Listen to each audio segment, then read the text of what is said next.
In the secluded Maine wilderness, for over 30 years, 3 women ran what appeared to be a religious retreat. 600 women came looking for spiritual healing, but less than half ever went back home. The ones who did return were noticeably altered. The state archives in Maine held a survivor's account so disturbing that officials refused to make it public for over a century. Tonight we reveal the actual events that took place behind the stone walls of the Convent of Eternal Tears. Before we continue with the Convent of Eternal Tears story, this channel is not for everyone. It is only for the bravest souls who dare to expose the darkest chapters of American history.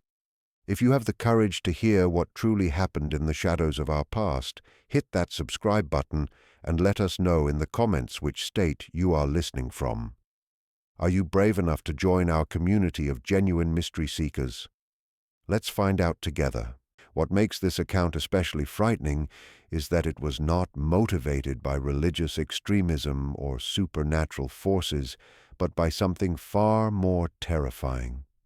It was the methodical quest for knowledge at any human cost, concealed behind the appearance of Christian charity. In the late 18th century, the District of Maine was still part of Massachusetts, a wild territory where isolated settlements struggled through severe winters and even harsher realities. The seaside town of Millbridge, with a population of barely 300 people, served as a trading post for lumber merchants and fishermen daring enough to navigate the risky Atlantic waters. 15 miles inland, through a thick forest marked only by Native American hunting paths, lay a tract of land that would become associated with unspeakable atrocities. The Ashford women arrived in Millbridge on a gloomy October morning in 1798. Their horse-drawn carriage was loaded with strange containers and medical supplies that drew curious looks from the townspeople. Mother Superior Agatha Ashford stepped down from the wagon with the manner of European royalty. She was a striking woman in her early 40s with silver-streaked dark hair and sharp gray eyes that seemed to take in every detail of her surroundings. Her voice carried the refined accent of educated English society, and her demeanor suggested someone accustomed to authority and absolute obedience. Sister Prudence Ashford emerged next, a tall, thin woman of 30 with very pale skin and hands that moved with the careful grace of a skilled artisan. Her fingers were long and pale, with an unusual steadiness that would later prove crucial to her gruesome work. Unlike her superior, Prudence spoke little, observing the world through pale blue eyes that revealed none of her thoughts. When she did speak, her voice had traces of a Scottish accent, cultivated but with an underlying coldness that made even seasoned frontiersmen uneasy. The youngest of the 3, novice Temperance Ashford, appeared to be barely past 22 years old. She possessed a captivating beauty that immediately drew attention: raven black hair, porcelain skin, and dark eyes that seemed to hold ancient secrets. But there was something disturbing about her beauty, a quality that made mothers instinctively pull their children closer when she passed. Her smile never reached her eyes, and she had an unsettling habit of examining people as if they were specimens in a collection. The Ashford women claimed to be Anglican nuns fleeing religious persecution in England, seeking to establish a new order in the American wilderness. They carried impressive letters of recommendation from English church officials, documents that would later be exposed as expert forgeries. Their story was convincing enough to satisfy the Protestant community of Millbridge, who viewed the presence of educated religious women as a civilizing influence on their rugged frontier settlement. With gold coins that seemed inexhaustible, the sisters purchased nearly 200 acres of remote forest land from a grateful widow who had struggled to pay her late husband's debts. The price they paid, 3 times the land's appraised value, raised some suspicion, but it also guaranteed enthusiastic cooperation from local authorities. They immediately hired every available carpenter, mason, and laborer in the region to construct their religious retreat. The building that rose from the wilderness over the following 8 months was unlike any religious structure the workers had ever encountered. It was 3 stories of grey stone quarried from the nearby coast, with walls thick enough to muffle any sound from within. The windows were unusually small and placed high on the walls, making it impossible to see inside from ground level. Most peculiar was the basement level, which required extensive digging and reinforced foundations far beyond what would be needed for simple storage.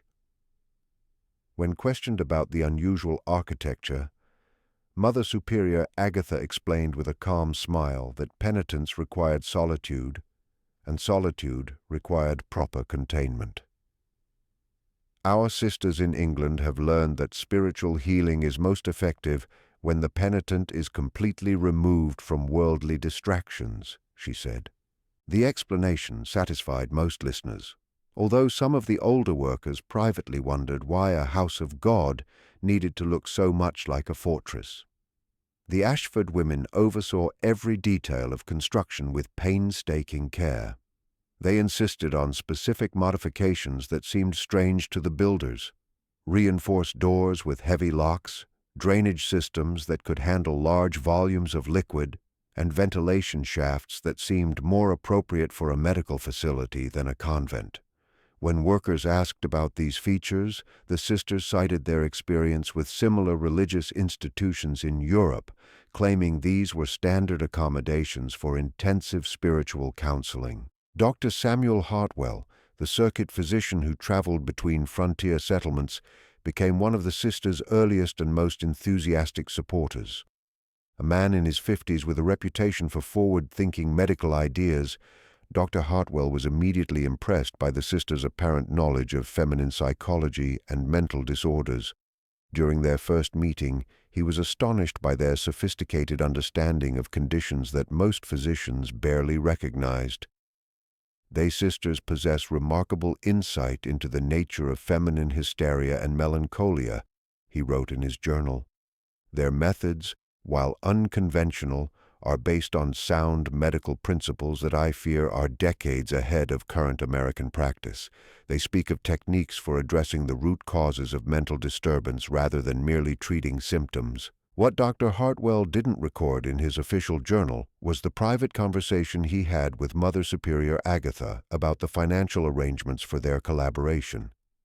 In exchange for referring difficult cases to the convent and providing medical supplies through his connections, Dr. Hartwell would receive a substantial monthly payment and access to detailed case studies that could advance his own medical career. For a physician struggling to make a living on the frontier, it was an offer too valuable to refuse. The convent's reputation spread throughout the territory with remarkable speed. Families from settlements as far as Portsmouth, Portland, and even Boston began hearing whispered recommendations about the Ashford sisters' miraculous ability to transform problematic women into model citizens. The cost was high: $20 silver for a month's treatment, $50 for 3 months, and $100 for what they called complete reformation. But for desperate families dealing with scandalous daughters or hysterical wives, it seemed a small price to pay for peace and respectability. The types of women sent to the convent of Eternal Tears reflected the social anxieties of early 19th century America. Unmarried mothers who refused to name their lovers arrived alongside wives who had publicly challenged their husband's authority. Daughters who rejected arranged marriages were delivered to the same institution that received women who had shown too much interest in books or politics. The common theme was defiance: women who had somehow stepped outside the narrow limits of acceptable feminine behavior. Religious tensions of the era also played a part in the convent's clientele. Puritan families occasionally sent daughters who had shown interest in Anglican or Methodist teachings, while Anglican families disposed of daughters attracted to the emotional fervor of Baptist revival meetings. The Ashford sisters accepted all denominations with equal eagerness, claiming their methods transcended sectarian differences through the universal power of Christian discipline. The first sign that something was fundamentally wrong at the convent of Eternal Tears came on a bitterly cold February night in 1803, when young Thomas Brewster was hunting in the forest surrounding the mysterious institution. The 20-year-old trapper had been tracking a wounded deer for hours through the snow-laden wilderness when unusual sounds drew his attention toward the stone building that loomed dark against the winter sky. Thomas had grown up in these woods and knew every natural sound: the crack of ice-covered branches, the distant howl of wolves, the whisper of wind through pine needles. But what he heard that night was different, deeply wrong, and unmistakably human. Through the heavy snowy air came screaming that rose and fell in waves, sometimes fading to desperate whimpers before exploding again into raw, primal shrieks of agony that made his blood freeze in his veins. Abandoning his wounded prey, Thomas crept closer to the convent, his heart pounding as the terrible sounds continued.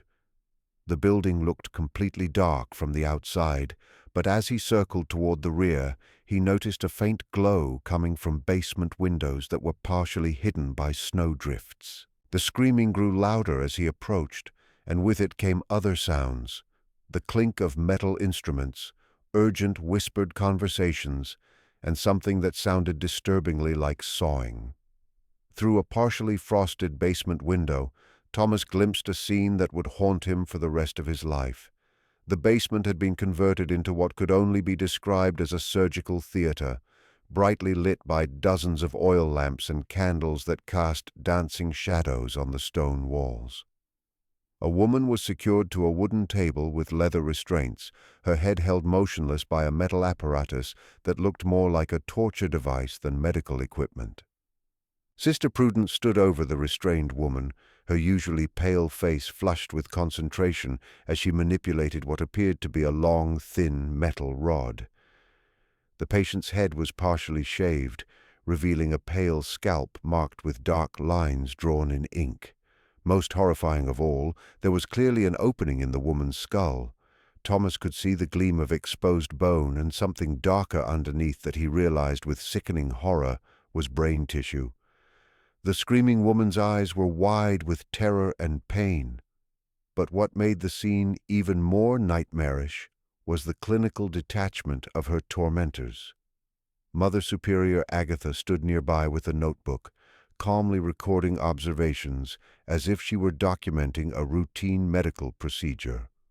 Novice Temperance held additional instruments, passing them to Sister Prudence with the practiced efficiency of an experienced surgical assistant.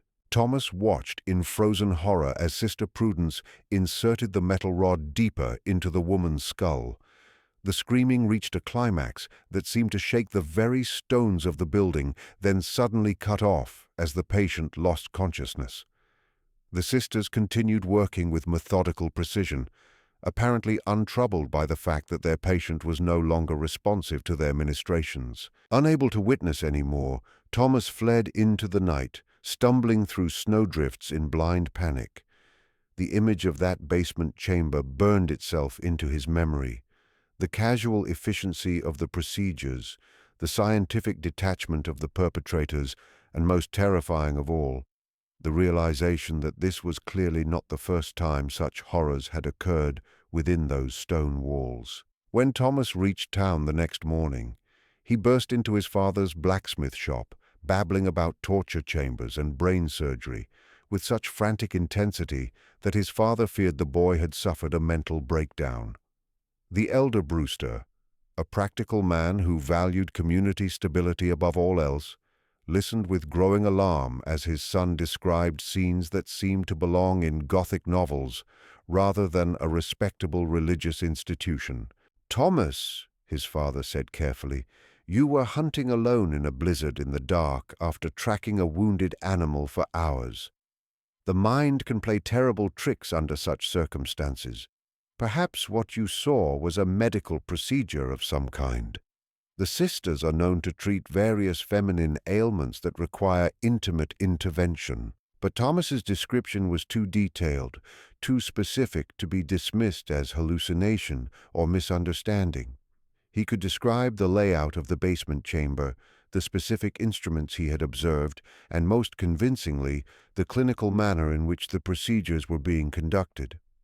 This wasn't the random violence of madness, but something far more sinister, systematic, methodical, and clearly practiced.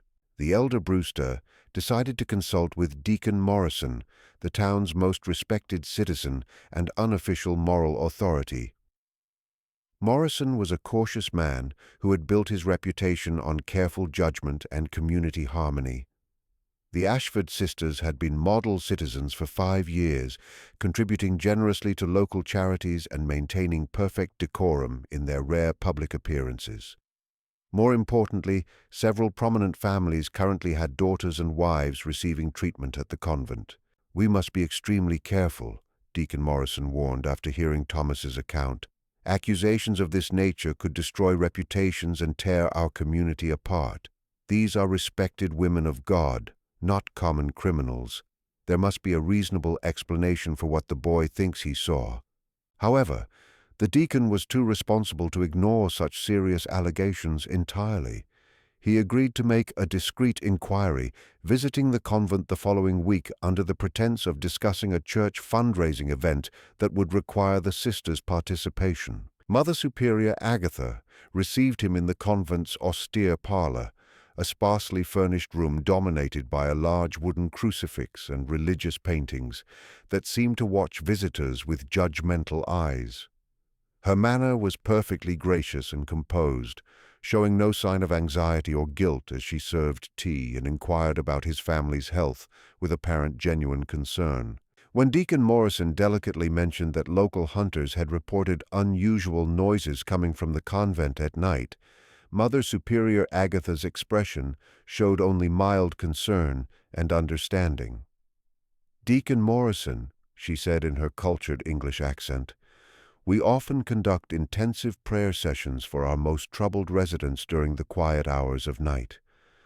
The process of spiritual cleansing can be quite vocal, particularly for women who have lived lives of sin and moral corruption." She explained that many of their patients arrived in states of severe spiritual distress, possessed by demons of pride, lust, and rebellion that fought desperately against the purifying power of Christian discipline. "Some women," she continued with sympathetic sadness, "have allowed evil to take such deep root in their souls that the process of extraction requires considerable effort. The sounds your hunters heard were likely the cries of demons being cast out through the power of prayer and penance." The explanation was delivered with such sincerity and theological sophistication that Deacon Morrison found himself nodding in agreement.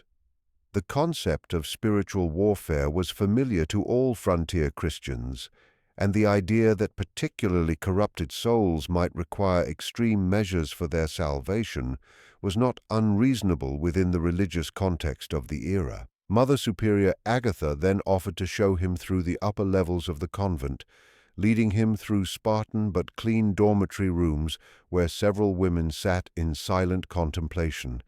The residents appeared calm and deeply absorbed in prayer or meditation, though Deacon Morrison noticed they seemed unusually subdued, moving with mechanical precision rather than natural human spontaneity. When he attempted to make eye contact with them, they seemed to look through him rather than at him, as if their attention was focused on something invisible in the distance. When the deacon asked about visiting the basement levels, Mother Superior Agatha explained that they served as the convent's intensive spiritual counseling facilities for women requiring the most focused attention. "I'm afraid it would be inappropriate for a man to witness such intimate procedures," she said with a modest smile. "Some of our treatments for feminine spiritual corruption require private examination of the soul that would compromise the patient's dignity if observed by male eyes." The explanation seemed reasonable within the social conventions of the time, and Deacon Morrison left the convent feeling reassured that Thomas Brewster had indeed misinterpreted what he had witnessed. However, something continued to trouble him during the ride home. A subtle wrongness that he couldn't quite identify but couldn't shake from his thoughts. The women he had observed seemed too quiet, too controlled, moving with an unnatural uniformity that reminded him more of sleepwalkers than conscious human beings. and there had been a smell throughout the building that he couldn't quite place. Not just the expected odor of medicine and cleaning solutions, but something else underneath. Something that reminded him uncomfortably of the battlefield hospitals he had visited during the Revolutionary War, where the stench of blood and suffering had been so thick it seemed to coat the inside of his throat. Following Deacon Morrison's visit, the Ashford sisters implemented additional security measures that made their operations even more secretive. The loud screaming that had alerted Thomas Brewster was replaced by an eerie silence that somehow seemed more ominous than the previous nocturnal disturbances.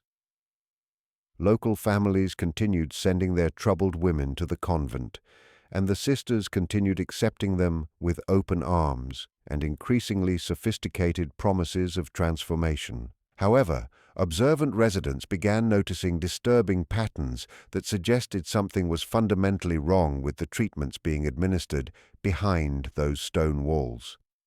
Women who entered the convent for spiritual correction often emerged months later as completely different people, not reformed or redeemed, but somehow fundamentally altered in ways that defied explanation. Mary Prescott had been a spirited young woman of 19, known throughout Millbridge for her quick wit, infectious laughter, and stubborn independence that had scandalized her family by refusing 3 marriage proposals from suitable young men. Her parents, mortified by her public displays of willfulness, had finally sent her to the convent for 6 months of spiritual guidance to prepare her for proper married life. When Mary returned home, her parents were initially delighted by the transformation. Gone was the rebellious daughter who had argued about everything from household duties to religious doctrine. In her place was a docile, blank-eyed woman who spoke only when directly addressed and never expressed personal opinions or desires. She accepted the first marriage proposal that came her way with mechanical compliance, showing no emotion or preference about the match. But as weeks passed, Mary's parents grew increasingly concerned about their daughter's condition. She displayed no recognition of favorite foods, cherished possessions, or childhood friends. When shown letters she had written before her treatment, she stared at them without comprehension, as if looking at documents written by a complete stranger. Most disturbing of all, she showed no emotional reaction to anything. Neither joy nor sorrow, pleasure nor pain seemed to register in her consciousness. Dr. Hartwell, when consulted about Mary's condition, praised the sisters' work as a complete success. "The patient has been cured of the mental defects that made her unsuitable for marriage and motherhood," he declared confidently. "The rebellious spirit that caused her family such distress has been completely eliminated through proper spiritual discipline." However, Mary's mother noticed details that troubled her deeply. Her daughter bore unusual scars on her scalp, partially hidden by her hair, but visible during washing and brushing. The scars formed a pattern that suggested some kind of deliberate procedure rather than accidental injury. When questioned about them, Mary showed no memory of how they had been acquired, stating simply that she remembered nothing about her time at the convent, except praying very hard to become a better woman. Similar transformations occurred with increasing frequency as the convent's reputation spread throughout New England. Hannah Morse, sent for treatment of melancholia following the death of her infant son, returned home after 3 months as an unnaturally cheerful woman who claimed to have no memory of ever having a child.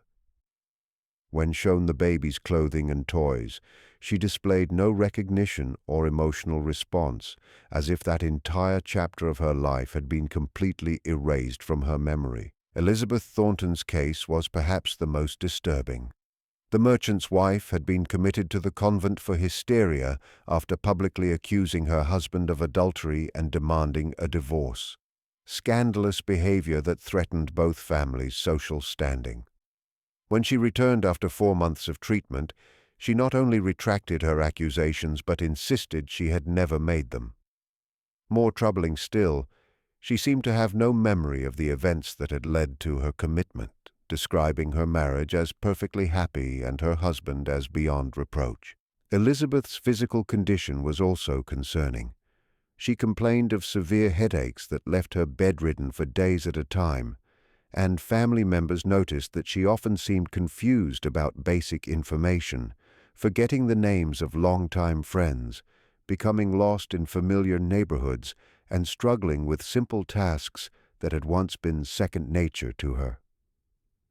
Like the other reformed women, she bore mysterious scars on her scalp and claimed no memory of how they had been acquired. Dr. Hartwell continued his enthusiastic endorsement of the Ashford methods, though his own behavior grew increasingly erratic as the years passed. The once respected physician began drinking heavily and often spoke in rambling monologues about advancing medical science and necessary sacrifices for the greater good of humanity. His journal entries from this period, discovered after his death, reveal a man wrestling with his conscience while justifying increasingly horrific actions. "The procedures I have witnessed challenge every principle of medical ethics I was taught," he wrote. Yet the results are undeniable. The sisters have achieved what European physicians only theorize about: the ability to alter personality, suppress specific memories, and modify behavior through direct surgical intervention in the brain. Their documentation is meticulous, their methodology sound, their results consistent and reproducible. History will judge whether we are pioneers advancing human knowledge or monsters exploiting human suffering. The flow of correspondence between the convent and various European medical institutions intensified dramatically during this period. Local postal workers, though sworn to confidentiality through generous payments, couldn't help but notice the volume of packages and letters bearing foreign addresses. The Ashford sisters were receiving regular shipments of medical texts, surgical instruments, and chemical compounds while sending out detailed reports and what appeared to be preserved biological specimens. Mother Superior Agatha began making monthly trips to Portland and Boston, always returning with crates of supplies and equipment that required careful handling.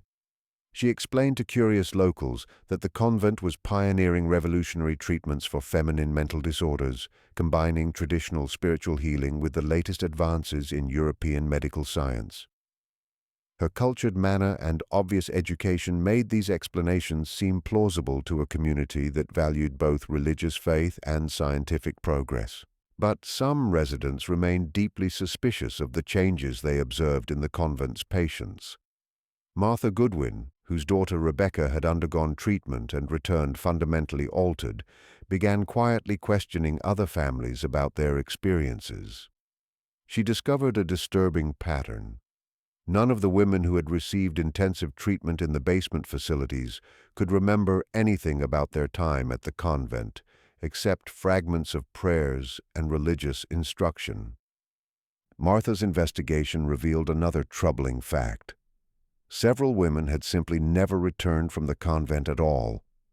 When families inquired about their missing daughters or wives, the Ashford sisters claimed these women had experienced such profound spiritual awakening that they had chosen to remain as permanent residents, dedicating their lives to prayer and service. However, families who requested to visit these supposed residents were politely but firmly turned away, told that the women had taken strict vows of silence and seclusion that prohibited any contact with their former lives. The mystery deepened when Martha learned that the convent was accepting women from increasingly distant locations.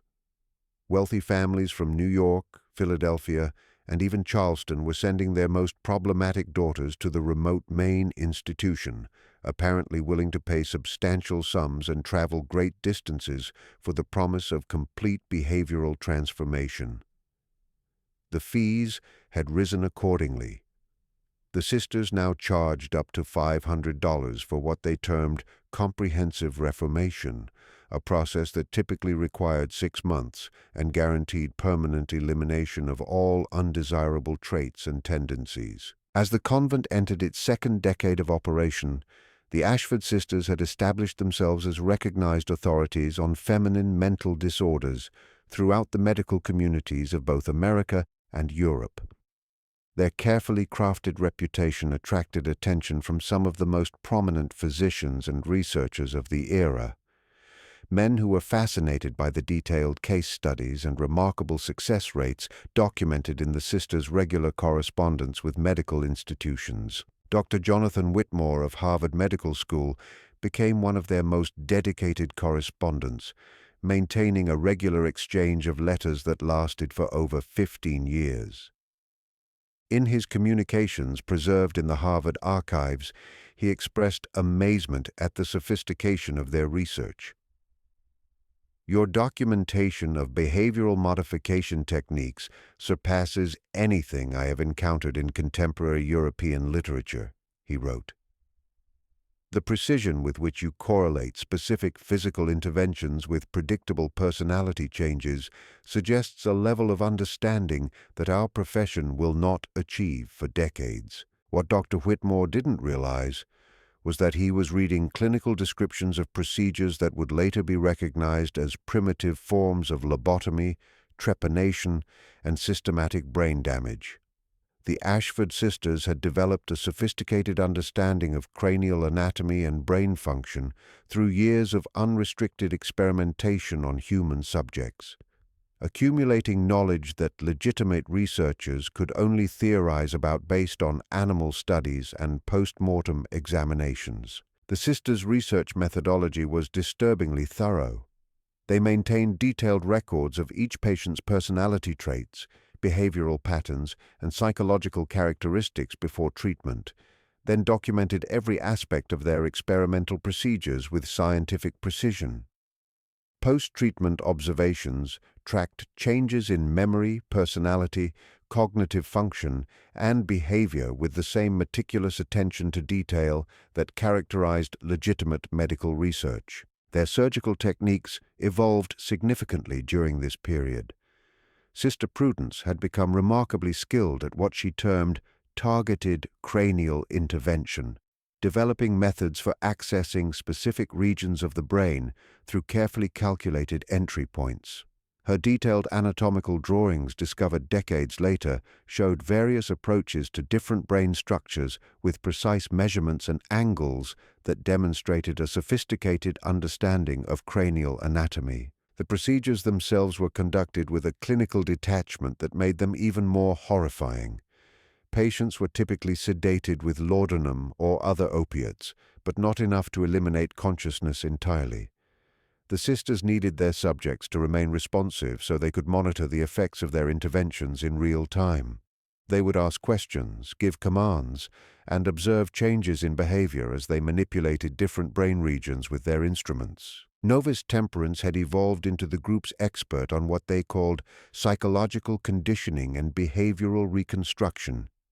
She developed elaborate protocols for reinforcing the effects of surgical procedures through carefully designed programs of reward and punishment, sensory manipulation, and psychological pressure. Her methods included controlled nutrition, sleep deprivation, temperature extremes, and social isolation, all calibrated to break down existing personality structures and rebuild them according to desired specifications. The sisters also pioneered the use of various chemical compounds to enhance their experimental results. Through their network of medical contacts, they obtained access to substances that wouldn't be available to mainstream medicine for decades. They experimented with different drug combinations, documenting their effects on consciousness, memory, and susceptibility to psychological manipulation with the same systematic approach they brought to their surgical work.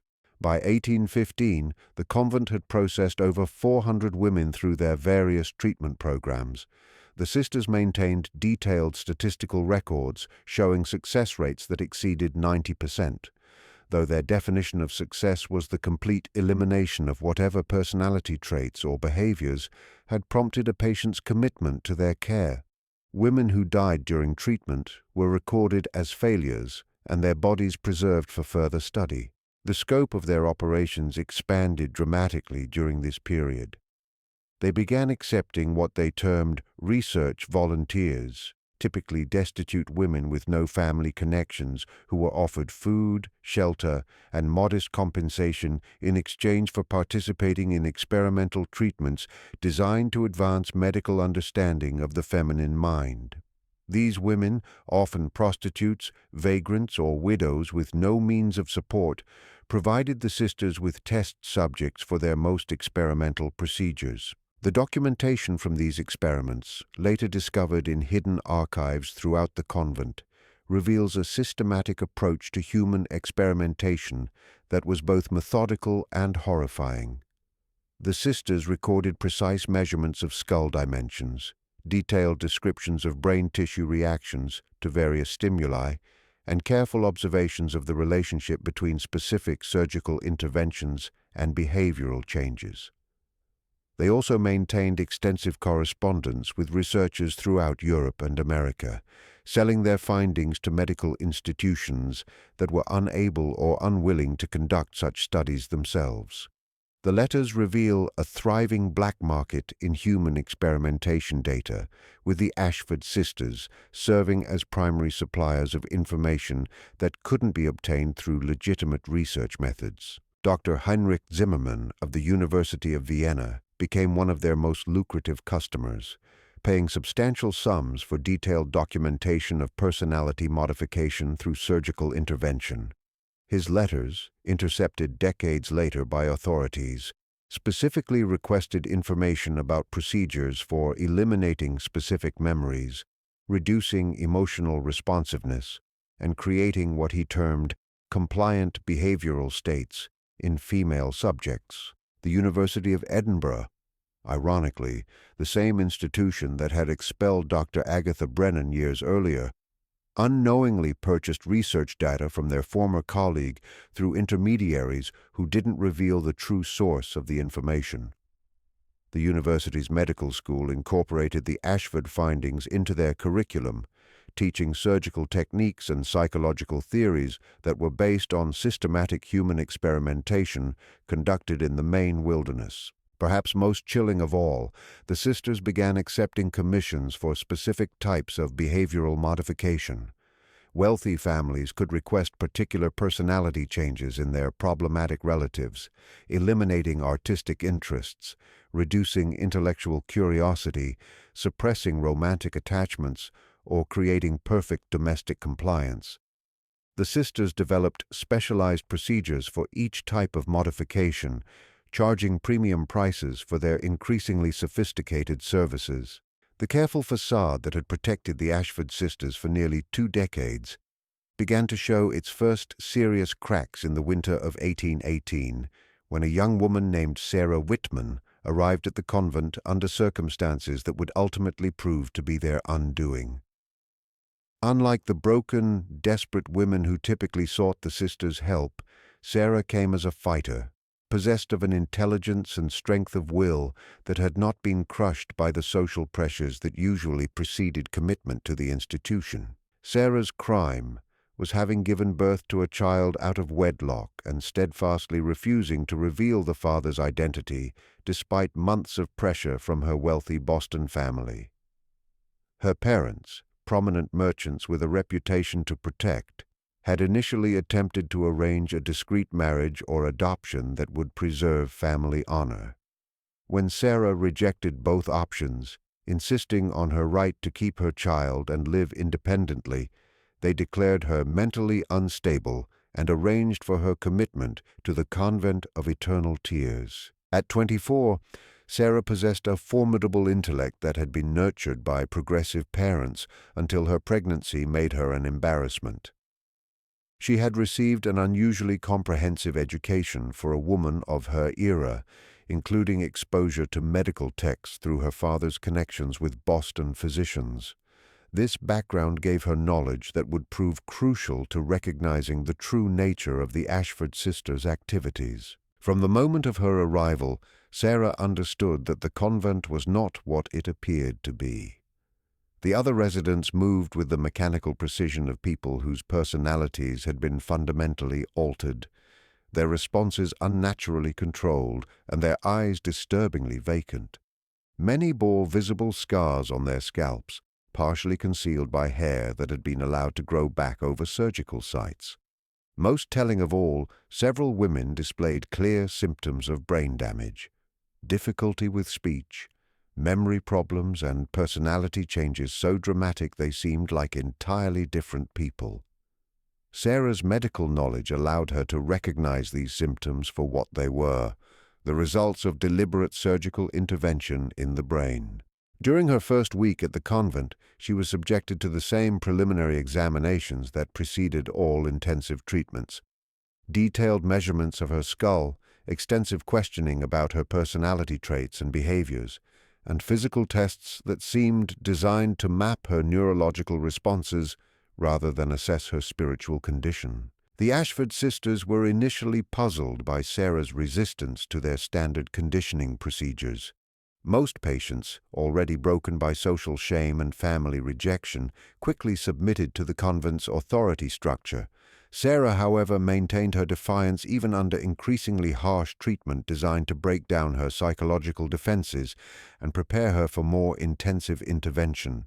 She was placed in solitary confinement for days at a time, denied adequate food and water, and subjected to hours of psychological abuse designed to destroy her sense of self-worth. Sister Temperance, the convent's expert in behavioral conditioning, employed every technique in her arsenal to break Sarah's will: sensory deprivation, temperature extremes, sleep disruption, and constant verbal assault on her character and worth as a human being. Through it all, Sarah remained alert and determined to escape.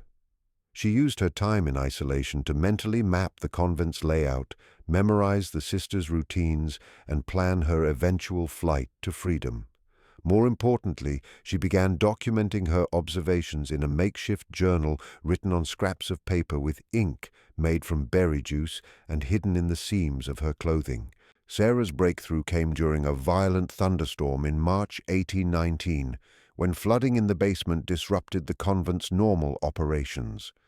The sisters were forced to relocate equipment and patients to higher floors, creating confusion that gave Sarah the opportunity she had been waiting for.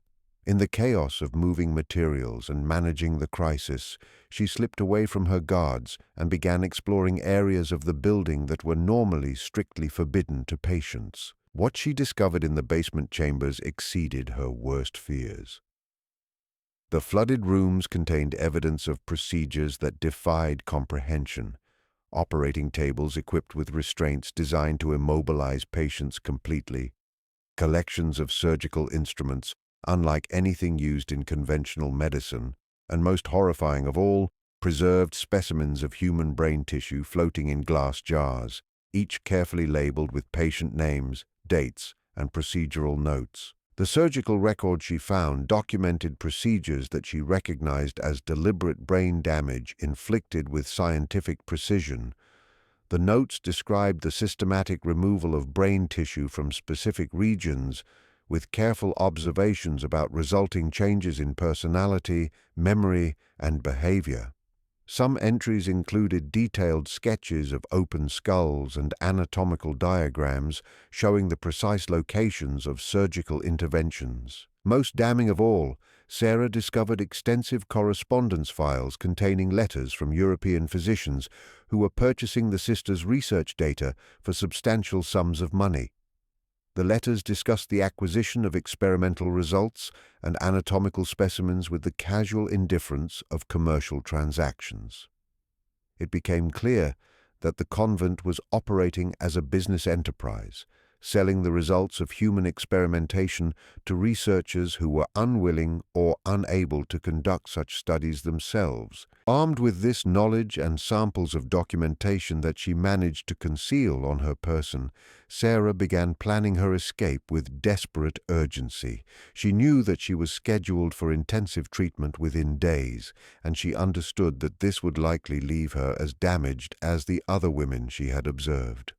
Her window of opportunity was closing rapidly, and the sisters were becoming increasingly suspicious of her continued resistance to their conditioning methods. The escape attempt came on a moonless night in early April 1819, when Sarah managed to overpower a guard and flee into the surrounding forest.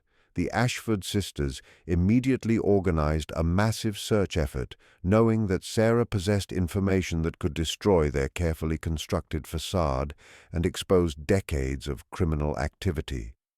For 3 harrowing days, she evaded capture while making her way through the wilderness toward the nearest settlement, surviving on spring water and whatever edible plants she could identify. The sisters' pursuit was relentless and well organized. They knew the terrain intimately and had the resources to mount a comprehensive manhunt that included local men who had been hired under the pretense of searching for a mentally disturbed woman who might harm herself.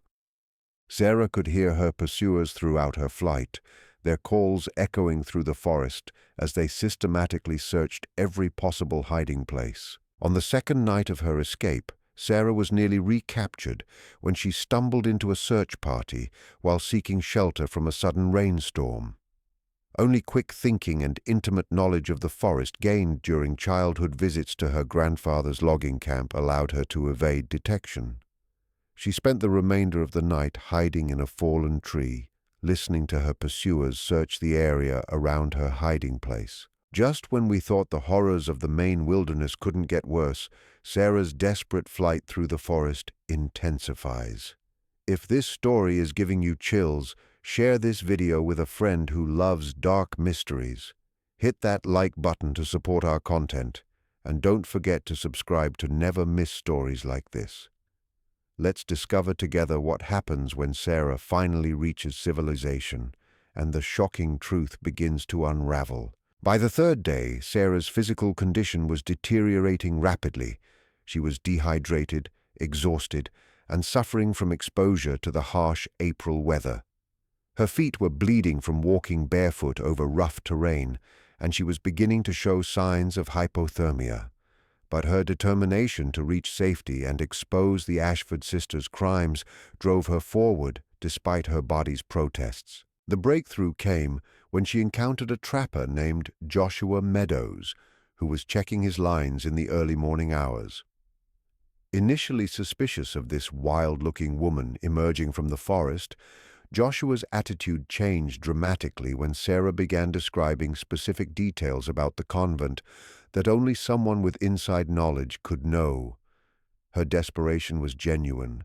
Her injuries were real, and her story was too detailed and consistent to be the product of mental illness. Joshua provided Sarah with food, warm clothing, and most importantly, safe passage to the sheriff's office in Millbridge.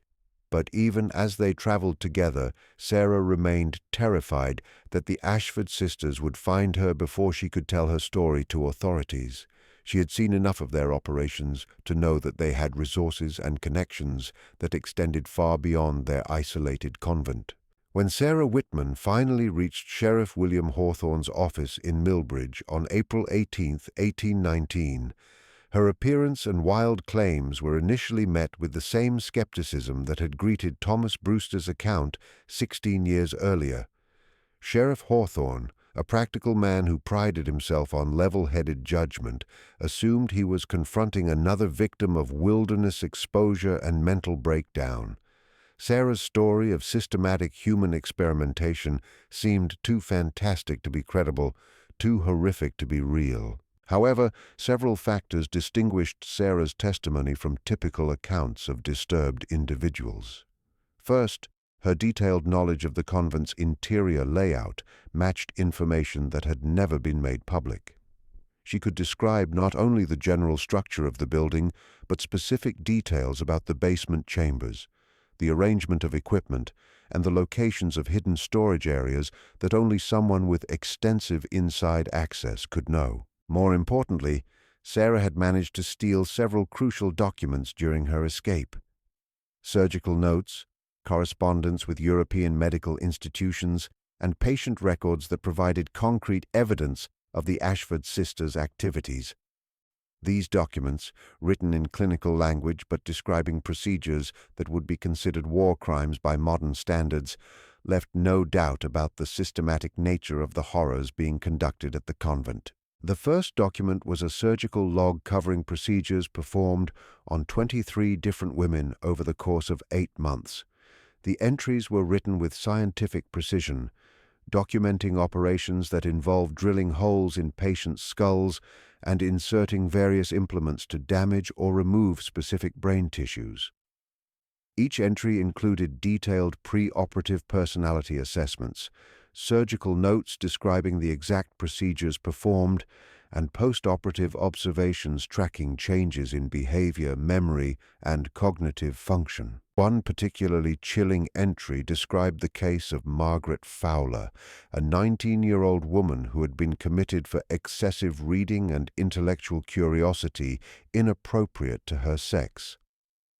The surgical notes documented a procedure designed to damage the brain regions associated with learning and memory, with the stated goal of reducing the patient's compulsive interest in books and abstract thinking while preserving basic domestic skills. The post-operative observations showed the horrific success of the procedure. Margaret's personality had been fundamentally altered. Her love of reading was completely eliminated. Her vocabulary was dramatically reduced, and her ability to engage in complex reasoning was severely impaired.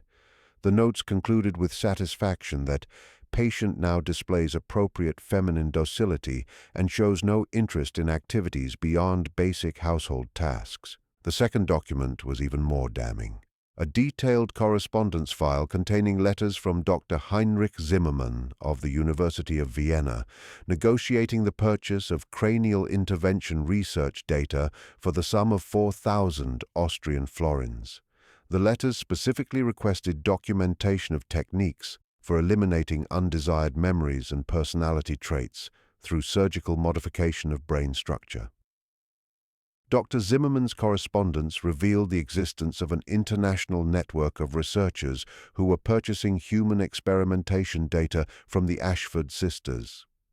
Universities in Edinburgh, Berlin, and Paris were all receiving regular reports detailing the results of procedures that would be banned under any civilized legal system.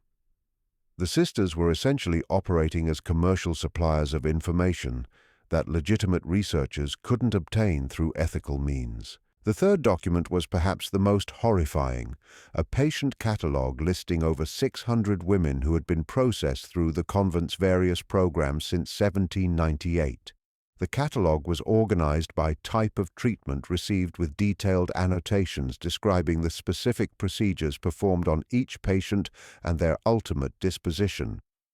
The majority of entries were marked reformed and returned, women who had undergone surgical modification and been sent back to their families with altered personalities. A smaller number were listed as permanent residents, women who had supposedly chosen to remain at the convent, but whose current whereabouts were unspecified. Most troubling of all, nearly 200 entries were marked simply as expired, women who had died during or shortly after experimental procedures. Sheriff Hawthorne, confronted with this overwhelming evidence, realized he was dealing with crimes that exceeded anything in his experience. He immediately organized a raid on the convent, assembling a force of 15 armed men for what he now understood would be far more than a routine arrest. The sheriff also sent urgent messages to authorities in Portland and Boston requesting assistance from federal marshals who would have jurisdiction over crimes of this magnitude. However, the Ashford sisters had been monitoring the situation through their network of informants in Millbridge. By the time the raiding party reached the convent on the morning of May 20th, 1819, they found the building completely abandoned.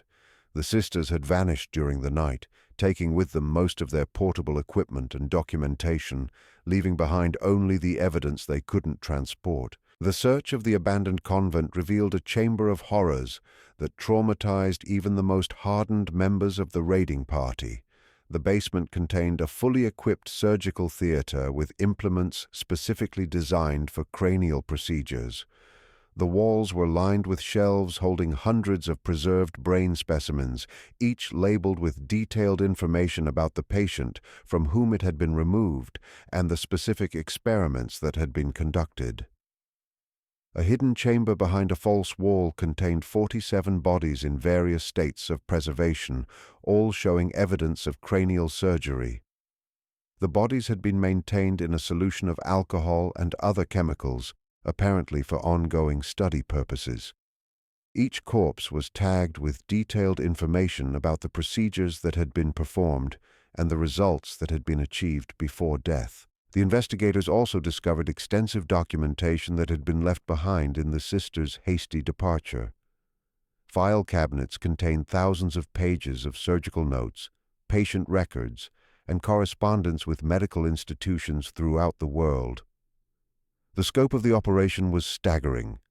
The sisters had been conducting systematic human experimentation for over 20 years, documenting procedures that wouldn't be recognized by mainstream medicine for decades. Dr. Samuel Hartwell, when confronted with evidence of his complicity in the operation, initially attempted to justify his involvement by claiming he was advancing medical science for the benefit of humanity. These women were already lost to society, he argued desperately. Their conditions made them unsuitable for normal life. At least their suffering contributed to knowledge that will help future generations. However, when presented with the full scope of the experimentation and the evidence of systematic murder disguised as medical treatment, Dr. Hartwell suffered what appeared to be a complete mental breakdown. In his final confession delivered while under guard in the Millbridge jail, he revealed the true identities of the Ashford sisters and the full extent of their criminal background. The women known as Mother Superior Agatha, Sister Prudence, and Novice Temperance Ashford were actually Dr. Agatha Brennan, Dr. Prudence Ashford, and Dr. Temperance Ashford, trained physicians who had been expelled from European medical institutions for conducting unauthorized human experiments. Dr. Brennan had been banned from practicing medicine in Scotland after several patients died during her experimental procedures designed to correct feminine hysteria through surgical intervention. Dr. Prudence Ashford had been dismissed from the University of Edinburgh Medical School after being caught conducting illegal experiments on asylum patients, attempting to map brain function through systematic damage to different cranial regions. Dr. Temperance Ashford, the youngest of the three, had been her sister's student in developing psychological conditioning techniques designed to enhance the effects of surgical procedures. The three women had fled Europe in 1797 and established their false identity as Anglican nuns to provide cover for continuing their research in a location where they would be free from medical oversight or legal constraints. They had spent over 20 years perfecting techniques for modifying human behavior through surgical intervention, accumulating knowledge that legitimate researchers could only dream of obtaining. The manhunt for the escaped Ashford sisters became one of the most extensive criminal investigations in early American history, involving federal marshals, local sheriffs, and even international cooperation with European authorities. However, the three women had vanished completely, leaving behind only the horrific evidence of their 2 decades of systematic human experimentation. Investigation revealed that the sisters had maintained multiple escape routes from the convent and had accumulated substantial wealth from their illegal activities. Bank records discovered during the investigation showed they had transferred enormous sums to accounts in Canada, Mexico, and several European countries over the years. The total amount exceeded $50,000, a fortune that would be worth millions in today's currency. The sisters had also established false identities and safe houses throughout North America and Europe, suggesting they had planned their eventual escape from the beginning of their American operations. Shipping records indicated they had been gradually moving equipment and documentation out of the convent for months before Sarah's escape, preparing for the possibility that their activities would eventually be discovered. The investigation revealed the full scope of their criminal enterprise. Over the course of 21 years, The Ashford sisters had processed more than 600 women through their experimental programs.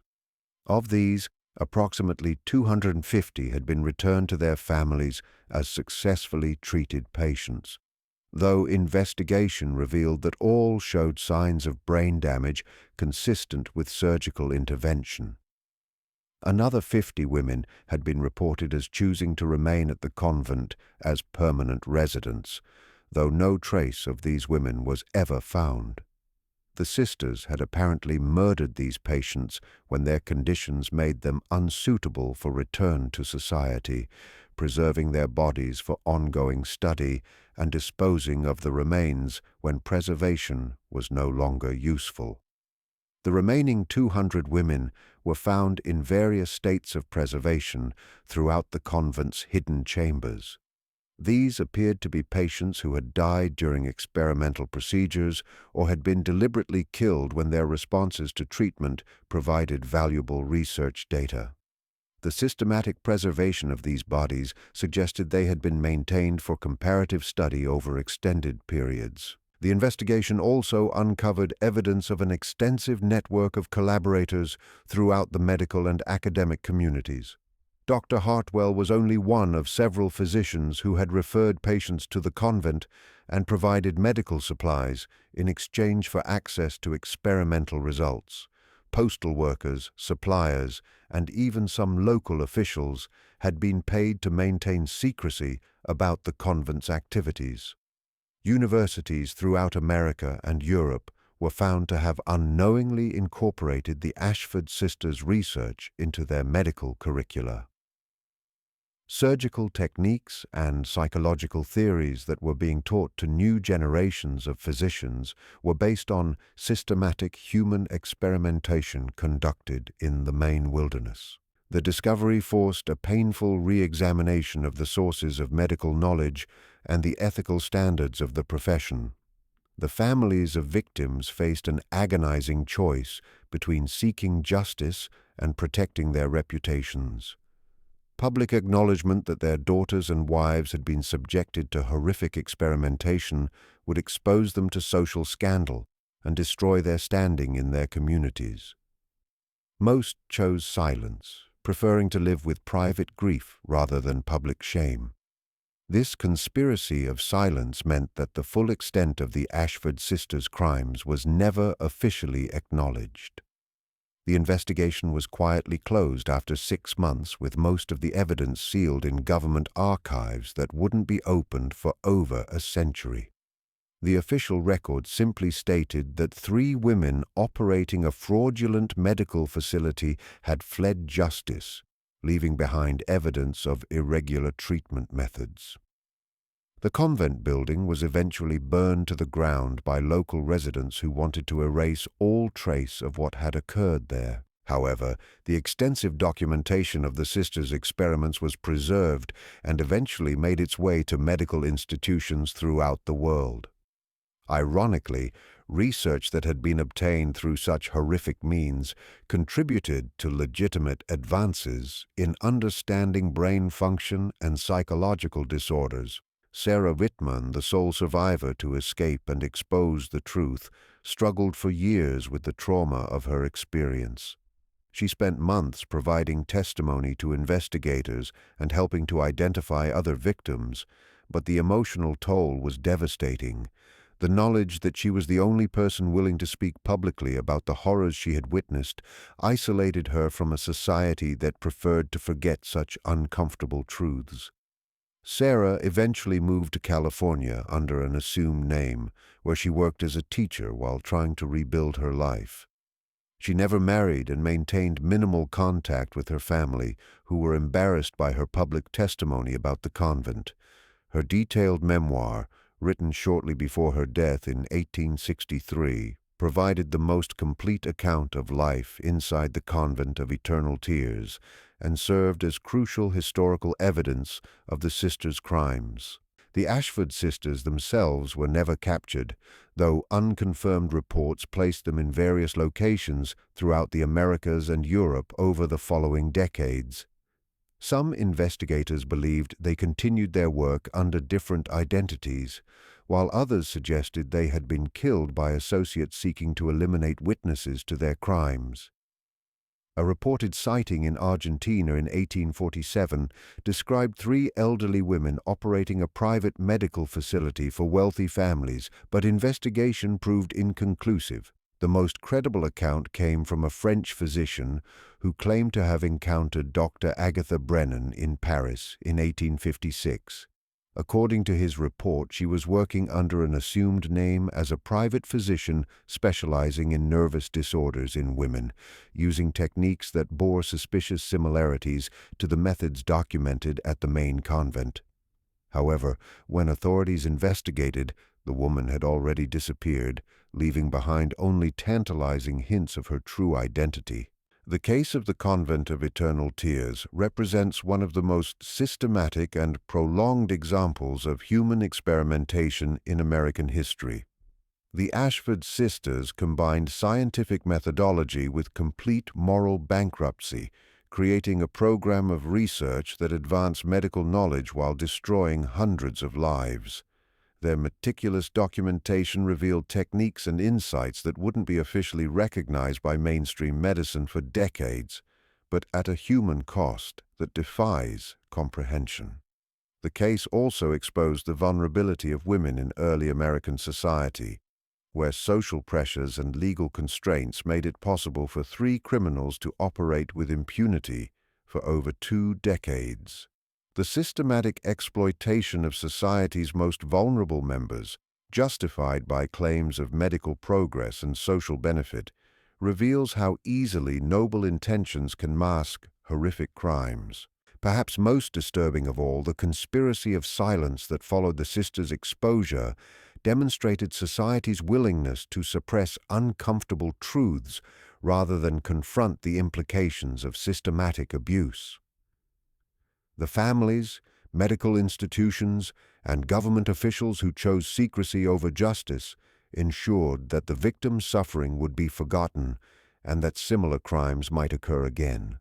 This mystery shows us the terrifying potential of unchecked scientific ambition combined with social prejudice against vulnerable populations. The fact that 3 women could operate a systematic program of human experimentation for over 2 decades with the tacit support of medical professionals and community leaders reveals how dangerous knowledge can become when pursued without moral constraints or ethical oversight. What do you think of this story? Could such systematic horrors really have remained hidden for so long in early American society? The evidence suggests that the pursuit of knowledge, when divorced from human compassion and ethical responsibility, can lead to atrocities that challenge our understanding of civilized behavior. Do you believe that similar crimes could occur today, hidden behind facades of respectability and scientific progress? Leave your comment below with your thoughts on this chilling chapter of American history. If you enjoyed this tale and want more dark mysteries like this, subscribe, hit the notification bell, and share with someone who loves uncovering the buried secrets of our past. The shadows of history hold many more truths that powerful people tried to erase forever. See you in the next video where we'll reveal another dark secret that challenges everything we thought we knew about America. Would you like me to find a YouTube video about this story for you to watch?